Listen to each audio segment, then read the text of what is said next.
Welcome to Coaching with Ricky. I'm Ricky, and these are your questions answered. Let's see here. Today's question is, how should I manage subtle workplace discrimination being a minority Asian? Ooh, this is a good question. This comes up, I've seen this very often in the workplace, unfortunately, and I have a few thoughts on this. The first thing is just acknowledging that there's this stigma or perception of not reporting something, especially in communities that have people of color, where sometimes we may end up questioning ourselves or doubting whether or not something is discrimination technically or not. And we start asking ourselves, did I take that too personally? Was that just a joke? Am I the only one that feels this way? And what's actually happening here is we're rationalizing and we're almost explaining that behavior away and justifying that kind of behavior, even though our gut and our intuition is trying to tell us something, that something is off here.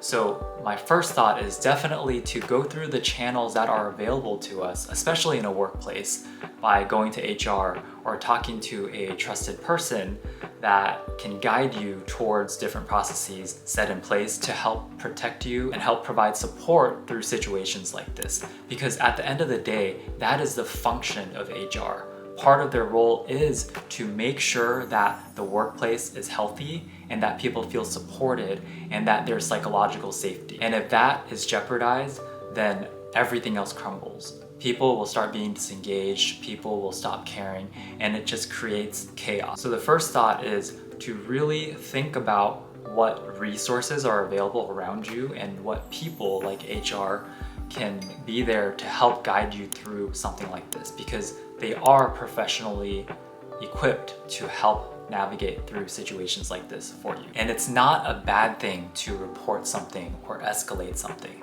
It doesn't say anything about you as a person, and in fact, it actually speaks to your character. If you're noticing something that's off or you're feeling like someone's words had an impact on you, chances are they may be behaving in similar ways in other situations.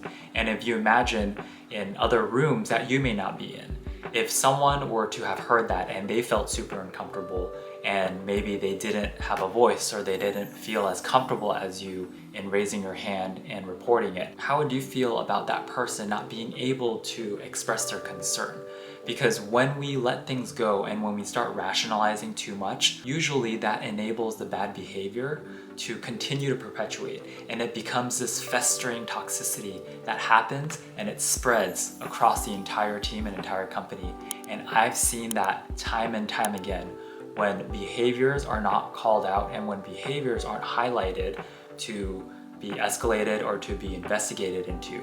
Usually that turns into some big blow up, or it turns into a very toxic environment where you see good people start to leave the team and eventually leave the company. So in a way, I almost see it as a sense of responsibility as an employee, as a team member, as a colleague, to report something, especially if it's around discrimination and it's based off of something like your ethnicity or your background. The second thought around this is, and this is very specific to the word used in this question, which is subtle. So I'm not sure what the subtlety around this particular instance might be, but sometimes what I've seen is people aren't even aware of the impact of their words. So if someone is coming from a place of privilege, or if they're unaware of how strongly they're coming across in how they speak or what they're saying to particular people, maybe certain people of color or other communities that they may not be a part of, sometimes that unawareness isn't brought to light for many reasons, because people may not be comfortable telling someone, hey, what you said made me feel uncomfortable, or you probably shouldn't say that because people might take it the wrong way. Whatever the case might be, sometimes the intention is not to be discriminatory or it's not to be racist, but the person who is in a dominant group, for example, could be completely unaware of the impact of their actions and their behaviors. So the second thought here is, if you do feel safe and if you have a pretty strong or trusting relationship with this person, it might benefit them and you if you pull them aside and have a conversation and tell them, hey, remember that meeting we were just in where you said X, Y, and Z? I have some concerns and I wanted to bring it to your attention because I'm not sure if you're aware of the impact that your words and your behaviors might be having on other people. So when you said X, Y, and Z, it really made me feel, and then you share the feeling that you're feeling. And I'm afraid other people may be feeling similarly. I wanted to bring that to you because I'm not sure that that was your true intention of wanting people to feel a certain way. But I'm curious about what you think when I tell you that. And usually the response that you get after sharing that and asking that question will be very, very telling of what their intention might have been. Because if they start acting very defensively, then that sometimes indicates their intention was to be a little bit discriminatory or to evoke a certain reaction from people. But if they were very apologetic or they just seemed genuinely confused, that typically points to the fact that they were completely oblivious to the impact of their words and they were not intending to actually harm someone or to say something that would make people feel uncomfortable. And that's a great learning opportunity for them. It's a great learning experience. And over time, that also builds a lot of trust between the two of you. Because if you deliver that kind of message, which is a tough message to deliver, to tell someone, hey, your words made me feel uncomfortable, or your words and actions made other people feel uncomfortable, that's a tough message to deliver. But if you do it in a very mature, direct, and honest and genuine way, it usually is received very well when people have good intentions, and that creates a stronger bond. And over time, what you'll see is they'll learn and they'll also be much more mindful about what they say and how they say it. And that just generally creates a better work environment for people. And the third thought around this is sometimes these types of conversations can be very emotional, especially for people of color and people in underrepresented communities to have to feel like they have to speak up and advocate for themselves or speak on behalf of other people who may be more quiet. Sometimes that brings a lot of pressure and it brings a lot of frustration.